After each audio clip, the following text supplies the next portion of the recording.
finishes off in style. A magnificent strike into the crowd. வணக்கம் நண்பர்களே, welcome to channel cocktail series. India vs England third test Rajkot day 4 ஓட second session முடிஞ்சிருச்சு and India are on top. Yes, India target set பண்ணிட்டாங்க. Highlights of the session நம்ம எடுத்துக்கிட்டோம்னா India வந்து பாத்தீங்கன்னா 557 target set பண்ணிருக்காங்க. அண்ட் எஸ்எஸ்வி ஜெய்ஸ்வாலோட back to back double 100, super 214 and Sarfaraz கானோட back to back 50s in a debut match. So India India India தான் கம்ப்ளீட்லி இந்த செஷன். அது மட்டும் இல்லாமல் இந்த ஷார்ட் ஒரு ஃபியூ ஓவர்ஸ்ல 2 விக்கெட் இந்தியா எடுத்துட்டாங்க. இங்கிலாந்தோடது top order 2 batsmen out, dangerous டக்கெட்டும் அவுட்டு, டேஞ்சரஸ் கிராலியும் out. So really England are என்ன பேக் ஃபுட் தான் சொல்ல முடியும். ஸோ செஷன் ஸ்டார்ட் பண்ணோம்னு வச்சுக்கோங்களேன். எஸ், சர்ஃப்ராஸ் கான் அண்ட் ஜெய்ஸ்வால் 2 பேரும் வந்து பாத்தீங்கன்னா ஒரு குறிக்கோளோட வந்துடுறாங்க. அதாவது அடிச்சு விளையாடணும்னா இந்த செஷனை வேஸ்ட் பண்ணக்கூடாது. இந்த செஷன்ல தான் இந்தியா வந்து டிக்ளேர் பண்ண போறாங்கன்றது கிளியர் கட்டா தெரிஞ்சது த வே அவங்க 2 பேரும் விளையாடின விதம். அண்ட் எஸ்பெஷலி எஸ்எஸ்வி ஜெய்ஸ்வால் வந்து பாத்தீங்கன்னா ஃபென்டாஸ்டிக்கா விளையாடினாருங்க.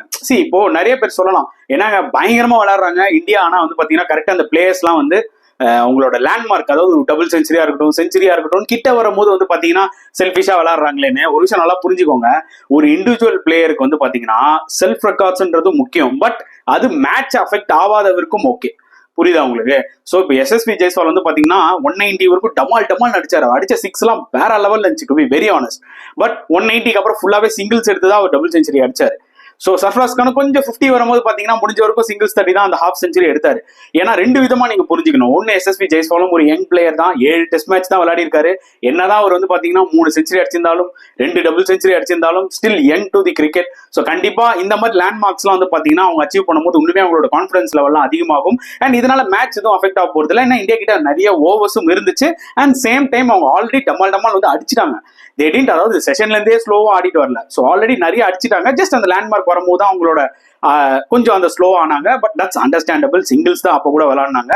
அண்ட் நிஜமா டிசர்வ்ங்க. ஏன்னா எஸ்எஸ்வி ஜெய்ஸ்வால் பொறுத்த வரைக்கும் பாத்தீங்கன்னா பவர் வித் டெக்னிக். ஸோ அது வந்து ஒரு டேஞ்சரஸ் பிளேயர் தான். அவரு பொறுத்த வரைக்கும் பாத்தீங்கன்னா, அதாவது அவரு ஸ்லாட்ல பால் இருந்துச்சுன்னா வச்சிருவாரு. ஏன்னா இப்ப நம்ம மேத்யூ ஹேடன்லாம் பார்த்திருக்கோம், கம்பேர்லாம் பண்ண வரும்ல. நான் ஜஸ்ட் ஒரு எக்ஸாம்பிள் சொல்றேன். மேத்யூ ஹேடன் வந்து நம்மளோட விளையாடும் போது நம்ம பார்த்திருப்போம், என்ன இந்த மனுஷன் வேற லெவல் விளையாடுறான், டெக்னிக்காவும் ஸ்ட்ராங்கா இருக்கான், 6 அடிக்கணும் டிசைட் பண்ணா அசால்ட்டா அடிக்கலான்ற மாதிரி தான் ஜெய்ஸ்வாலும். நல்ல ஒரு டெக்னிக்கும் இருக்கு, அட் த சேம் டைம் 6 அடிக்கணும் டிசைட் பண்ணாருன்னா அவர்கிட்ட அந்த பவரும் இருக்கு. அதை தான் நான் மீன் பண்ண வரேன். ஸோ செம ஃபியூச்சர், செம டேலண்ட் இந்தியாவுக்கு கிடைச்சிருக்கு. அண்ட் அது மட்டும் இல்லாமல் ஒரு பக்கம் சர்ஃப்ராஸ் கான், ஸோ அவர் back to back 50s. So அதுவும் பாத்தீங்கன்னா ஒரு சூப்பரான ஒரு விஷயம். சர்ஃப்ராஸ் கான் கிட்டத்தட்ட ஒரு 3 வருஷமா 4 வருஷமா இந்த ஒரு இந்தியா காலப்புக்காக வெயிட் பண்ணி ஒரு வழியா கிடைச்சதை வந்து பாத்தீங்கன்னா நல்லா சூப்பரா யூஸ் பண்ணிக்கிட்டாரு. Maybe first innings in case run out ஆகாம இருந்தா செஞ்சுரி போட்டிருப்பாரு போல. அண்ட் ஃபேண்டாஸ்டிக் செஷன், அவ்வளவுதான் சொல்ல முடியும். அடிச்சு உரிச்சிட்டாங்க. அதாவது ஒரு ஸ்டேஜ்ல டிக்ளேர் பண்ணுவாங்களான்னு பார்க்கும்போது பாத்தீங்கன்னா ட்ரிங்க்ஸ் டைம் வந்துச்சு.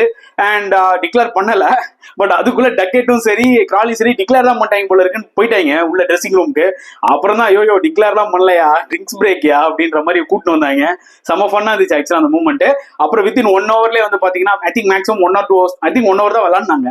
டப்புன்னு சர்ஃப்ராஸ் கான் அடிச்சார் அந்த ஓவர்ல ரெஹான் அஹ்மத். ஸோ அதுக்கப்புறம் டிக்ளேர் பண்ணிட்டாங்க 550 மேசிவ் டார்கெட்டுங்க. ஏன்னா இப்போ நிறைய பேர் சொல்லலாம் இங்கிலாந்து பேஸ் பால் விளையாடுவாங்க, அதாவது வந்து நம்ம உஷாரா இருக்கணும், நம்ம 650 600 அடிக்கணும். நல்லா ஞாபகம் வச்சுக்கோங்க, இந்த ஸ்கோரே ஆக்சுவலா ஜாஸ்தி. என்னன்னா ஜெய்ஸ்வால் 200 நோக்கி வந்துட்டு இருந்தாரு, சர்ஃப்ராஸ் 50 நோக்கி வந்திருந்ததுனால இந்தியா கொஞ்சம் ஒரு எக்ஸ்ட்ரா ஒரு 50 ரன்ஸ் அடிச்சாங்க. ஆக்சுவலா எக்ஸ்ட்ரா 50 ரன்ஸ் ஒரு குஷனுக்காகவும் வச்சுக்கோங்க.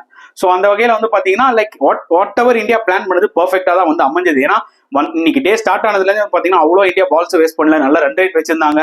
ஸோ இப்போ பாருங்க கரெக்டா இங்கிலாந்து அண்டர் பிரஷர் 2 விக்கெட் விட்டாங்க. ஏன்னா பேஸ் பால்ன்றது நீங்க விளையாடலாம், பட் இந்தியாவில 4th இன்னிங்ஸ் அது ரொம்ப கஷ்டங்க. ஈவன் தோ விக்கெட் வந்து பிளாட்டா இருந்தாலும், ஏன்னா என்னதான் பிளாட்டா இருந்தாலும் 400னாலே வந்து பாத்தீங்கன்னா ரொம்பவே கஷ்டம்.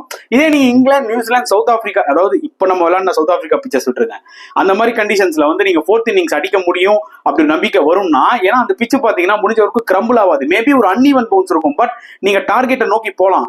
வேற இந்தியன் பிச்சர்ஸ் பொறுத்த வரைக்கும் பாத்தீங்கன்னா என்னதான் பிளாட் ட்ராக் பாண்டா விக்கெட் ஆனாலும் 4வது நாள் 5வது நாள் கொஞ்சம் ஸ்பின் எடுக்க ஆரம்பிச்சிடும். ஏன்னா அந்த ஒரு கிராக் மூவ் ஆக ஆரம்பிச்சிடும். நல்ல ஸ்பின்னர்ஸா இருந்தா அந்த கிராக்கை யூஸ் பண்ணி அந்த சர்ஃபேஸை யூஸ் பண்ணி பயங்கரமா போடுவாங்க. அண்ட் இந்தியா கிட்ட ஜடேஜா, குல்தீப் அண்ட் அஸ்வினும் மோஸ்டா இப்போ வந்துட்டாரு.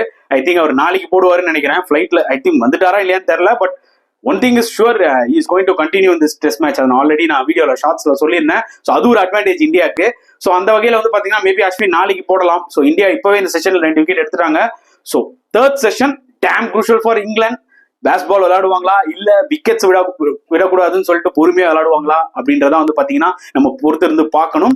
அண்ட் போப் அண்ட் ரூட் இவங்க தான் இப்போ விளையாட போறாங்க. ஸோ எனக்கு ரொம்பவே கியூரியஸா இருக்கு ரூட் எப்படி இந்த இன்னிங்ஸ் அப்ரோச் பண்ண போறாரு. ஏன்னா ஆல்ரெடி ஃபர்ஸ்ட் இன்னிங்ஸ்ல அவர் அவுட் ஆன விதம் நிறைய கிரிட்டிசிசம் ஃபேஸ் பண்ணிட்டாரு. ரூட் மாதிரியே விளையாடினாலே இந்தியாவுக்கு ஆப்பு தான். ஆனா ஏன் அவர் இப்படி விளையாடாம இந்தியாவுக்கு சான்ஸ் தராருன்னு தெரியல. அது சத்தியமா புரியல. மேபி இப்ப நம்ம இந்த இன்னிங்ஸ்ல ஸ்பெசிஃபிக்கா ஒரு டிபிக்கல் ரூட் இன்னிங்ஸ் பார்ப்போன்றதான் என்னோட ஒரு feel. I think Pope and Root maximum வந்து பாத்தீங்கன்னா சர்வைவ் பண்ணணும் தான் பார்ப்பாங்க. லூஸ் பால்ஸ் அடிக்கணும்னு பார்ப்பாங்க. கவுண்டர் அட்டாக் பண்ணணும்னு நினைச்சாங்கன்னா ஐ திங்க் விக்கெட்ஸ் விழும். ஏன்னா ஆல்ரெடி 2 விக்கெட்ஸ் போயிடுச்சு. என்ன வேணா சொல்லுங்க, இங்கிலாந்து ஆர் அண்டர் பிரஷர். அவ்வளவுதான். என்ன ஸ்ட்ராட்டஜி நீங்க கொண்டு வந்தாலும் as of now 18 for 2 under pressure. ஒரு பக்கம் பும்ரா செமையா போட்டுட்டு இருக்காரு, ஒரு பக்கம் ஜடேஜா இப்போ ஸ்டார்ட் பண்ணிருக்காரு, செமையா போடுறாரு. So good time for India. And first wicket வந்து அந்த ரன் அவுட் ஜூரல் பண்ணது ரொம்ப பிடிச்சிருந்ததுங்க. ஏன்னா ஒரு யங் விக்கெட் கீப்பர் பாத்தீங்கன்னா நம்ம வந்து விக்கெட் கீப்பிங் ஸ்கில்ஸ் எல்லாம் வந்து நம்ம பயங்கரமா பார்ப்போம். எப்படி கேட்ச் எடுக்கிறாரா, டிராப் பண்றாரா, இல்ல அந்த மாதிரி லோ கேப் வர பாலெல்லாம் கேதர் பண்றாரா, இந்த மாதிரிலாம் எப்படி பண்றாரு. ஃபாஸ்ட் பவுலர்ஸ் கொஞ்சம் ஸ்விங் இருந்ததுன்னா இல்ல வைடு விக்கெட் போட்டானுங்களா அதை வந்து நல்லா கெப் பண்றாரா அப்படிலாம் நம்ம பயங்கரமா பார்ப்போம். அது இல்லாம ஒரு ரன் அவுட் பண்றது வந்து பாத்தீங்கன்னா கீப்பருக்கு வந்து ரொம்ப ரொம்ப பிரெயின் தேவை. அண்ட் அதை தான் வந்து ஜூரல் ஆக்சுவலா அந்த டக்கெட் விக்கெட்ல பண்ணாரு. ரொம்ப ஒரு கிட்டத்தட்ட ஒரு நல்ல டிஸ்டன்ஸுங்க. ஓடி போய் கரெக்டா பிடிச்ச அந்த ஸ்டெம்ப்ல அவர் அடிக்காம கொஞ்சம் பிசிப் தட்டி இருந்தா கூட டக்கெட் உள்ள வந்திருப்பாரு. So good job from Jurel to be very honest. And Bumrah அந்த டிபிக்கல் இன்ஸ்விங் பால் உள்ள போட்டு கிராலி அவுட் ஆகிட்டாரு. அண்ட் மோனே தர்மசேனா முன்னாடி அவுட்டு குர்ரா அப்படின்னு அவர் கெஞ்சினதுக்கு அப்புறம் தான் அவுட்டு கொடுத்தாரு. ஏன்னா அது அம்பையர்ஸ் கால் பாட்டோனே தெரிஞ்சிருச்சு எனக்கு. கிராலியும் வந்து காண்டாகி போயிட்டாரு. But umpires call is umpires call. Obviously எல்லா டீமுமே அம்பையரை ப்ரெஷர் போடுறதே எதுக்கு, லைட்டா பெயில்ஸ் தட்டிட்டு போனா கூட அம்பையர்ஸ் கால். ஸோ அதுக்காக தான் வந்து பாத்தீங்கன்னா பயங்கரமா அம்பையரை ப்ரெஷர் போடுறாங்க அப்பீல் கேட்டு. நெவர்தலெஸ் அது அவுட், அவ்வளவுதான், மேட்டர் ஓவர் அதோட. ஸோ தேர்ட் செஷன் எப்படி போகுதுன்ற பொறுத்து வந்து பார்க்கலாம். உங்களோட கருத்துக்களை தாராளமா கமெண்ட் செக்ஷன்ல போடுங்க. அண்ட் நெக்ஸ்ட் செஷன்ல பார்க்கலாம்.